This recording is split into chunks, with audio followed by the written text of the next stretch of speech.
ദക്ഷിണ കൈരളിയുടെ വിജ്ഞാന താവഴികളിൽ വിസ്ഫോടനത്തിന്റെ പുതുവസന്തം സമ്മാനിച്ച കേരളപുരം ഹസൻ ചിശ്തിയ്യ അക്കാദമിയിൽ മാസാന്ത സ്വലാത്തു മജ്ലിസും ജലാലിയ റാത്തീബും 2024 ഓഗസ്റ്റ് 11 ഞായറാഴ്ച വൈകിട്ട് 4 മണി മുതൽ കൊല്ലം കേരളപുരം അജ്മീർ നഗർ ഹസൻ ചിശ്തിയ്യ അക്കാദമി അങ്കണത്തിൽ പ്രൗഢമാകുമ്പോൾ വൈകിട്ട് 4 മണി മുതൽ ഇളമ്പള്ളൂർ മുസ്ലിം ജമാഅത്തിന്റെ ആദരണീയനായ ചീഫ് ഇമാം സെയ്ദ് മുഹമ്മദ് നദ്വി അൽ ഹസനി അൽ അർഷദി നസീഹത്തും ദുആയും നിർവഹിക്കുമ്പോൾ ബഹുവന്യരായ ഉസ്താദ് ടി എ ത്വഹ സഅദി, ഉസ്താദ് ഫളലുദ്ദീൻ ഫൈസി തുടങ്ങിയ പണ്ഡിത മഹത്തുക്കൾ ജലാലിയ റാത്തീബിന് നേതൃത്വം നൽകുന്നു.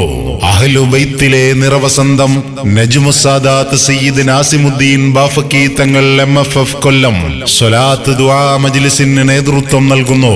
പ്രസ്തുത സദസ്സിൽ പങ്കാളികളാകുവാൻ ഏവരെയും കേരളപുരം അജ്മീർ നഗർ ഹസൻ ചിശ്തിയ്യ അക്കാദമി അങ്കണത്തിലേക്ക് ഹൃദ്യമായി സ്വാഗതം ചെയ്യുന്നു, ക്ഷണിക്കുന്നു.